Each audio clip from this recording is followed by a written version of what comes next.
The OTC is back. Finally, Roman Reigns is back, and what a fucking moment.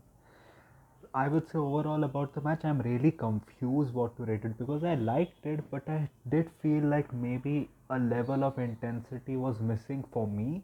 But they showed the real hate, like when they were like speaking to each other, like if you want my house, take my house. When CM Punk was there contemplating about whether he wants to escape the cage or not, superplex from the top. I would have liked if they had gone up to the top of the steel cage and given that, but it was still good. And you can see, like, I think the problem with CM Punk versus Seth Rollins matches is that they go into finisher overload, and I think that did happen in the end. There were finishers, kickouts that I liked, so I think that there were finishes that I got legit kick out, especially where like Rollins just barely like moved his shoulder, but in the end, like it got a little bit repetitive. Even the ending, I was a little bit dampened about it.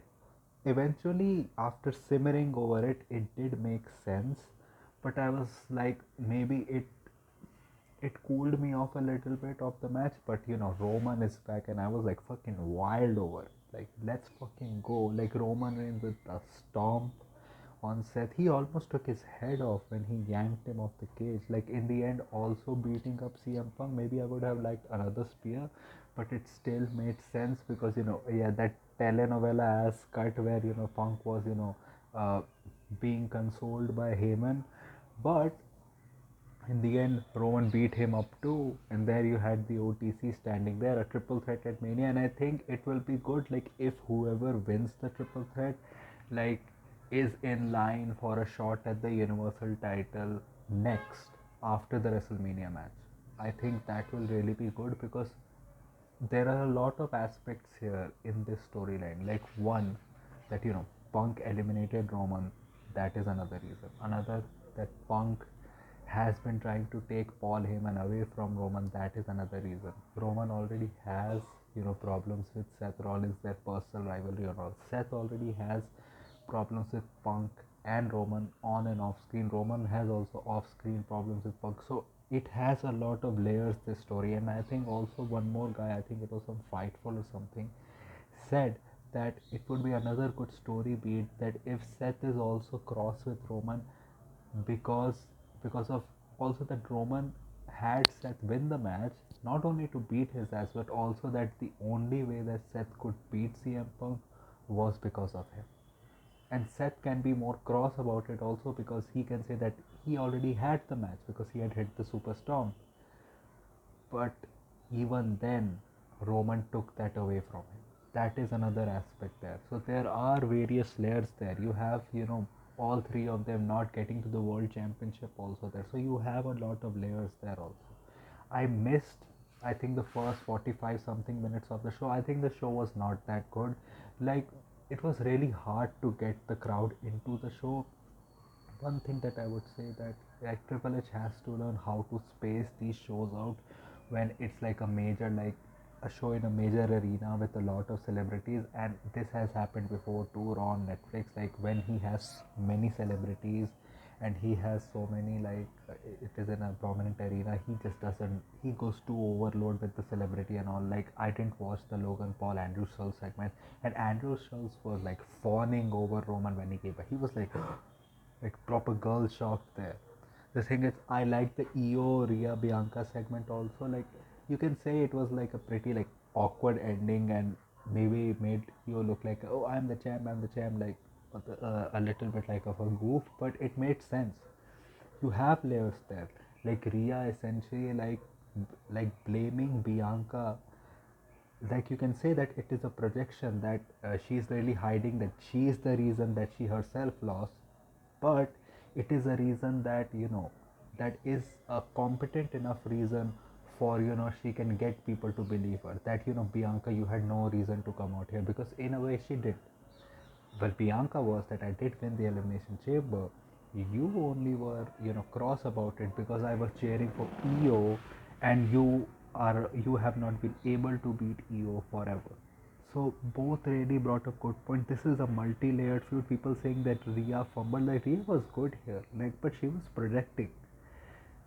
The promo that she had after the match was her, showing her true feelings. But then why would she show her true feelings when she's on next week against the rivals that who she lost because of she got humiliated? Why would she? Like that doesn't make sense. So people saying that why did Rhea suddenly change her reasons? Like why would she be so emotionally vulnerable when in her promo last week she did mention that that is what that cost her. So people, use your minds a little bit.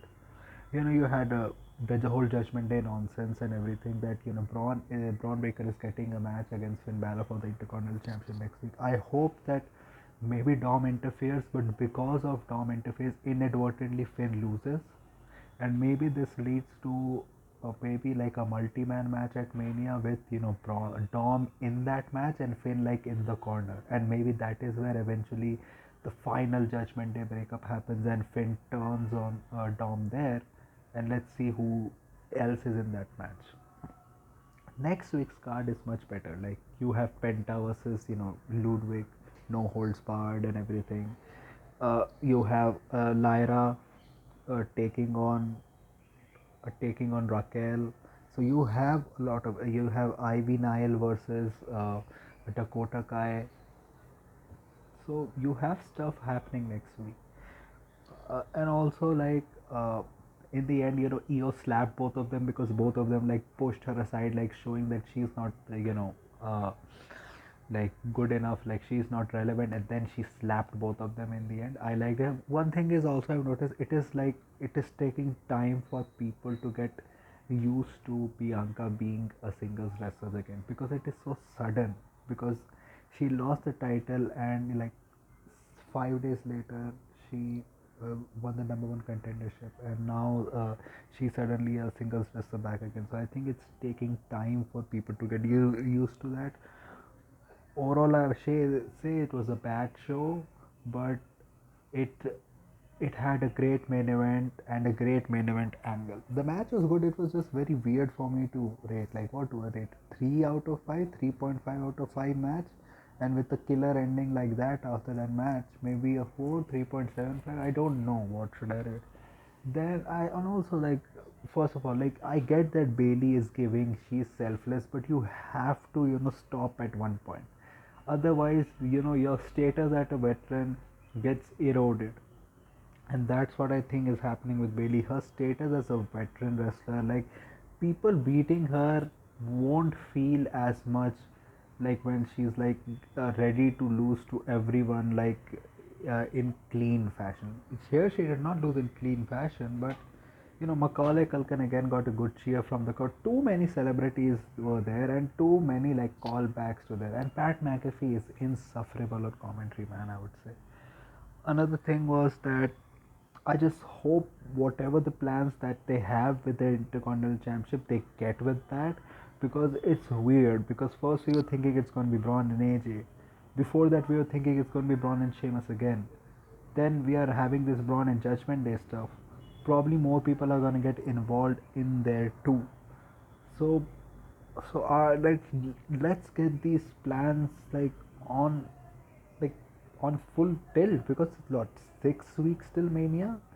So you have to get these plans in full tilt anyways.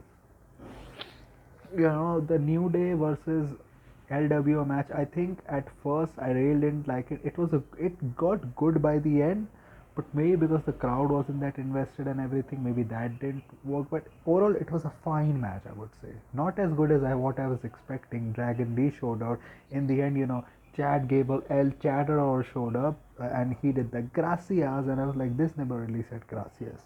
In the end, New Day won. What I think is maybe like next week it's a no holds barred match. Maybe Pete Dunne interferes and Ludwig wins the match, or maybe Pete Dunne interferes, but we also see a wild Phoenix appears, and in the end Penta wins the match. Then you can have like a mini Phoenix Ludwig Pete Dunne feud, and maybe then uh, New Day can actually maybe go up against maybe then you have Penta and Ray Phoenix going to the tag division, because what I see right now is happening. Maybe the Mania match is New Day and Chad Gable and American made in some way against the Lucha Bros, against the LWO, or maybe some formation, some type of thing like that is happening. Let's see what happens with that. And also, like a backstage interview, like Kathy was saying that, Chad, you were the one, but but then it showed that there was someone else. But I think that's a ruse. It's probably one of the creeds. Probably what Gable did was he went out, he maybe probably paid the security, or he had another one ready, and they just swapped the place, because that guy was too white. He's probably like Brutus, I think. Brutus or Julius, I can't make out who is which. So probably I think a 2 out of 5 show I would give it. 2 out of 5 show I would give it, with a great main event and a great main event. So if you like this type of content, like this video, share and subscribe. If you don't, then share it with those who do. My social media accounts, which are my X/Twitter link and my Instagram links, are in the description, so go follow me on that. My UPI ID link, which is shampoo@OKICSEI, is in the description also, so go donate any amount of money which you can, which can help me make YouTube a permanent career option. So that was it for me for right now. So thank you, goodbye, Alvida.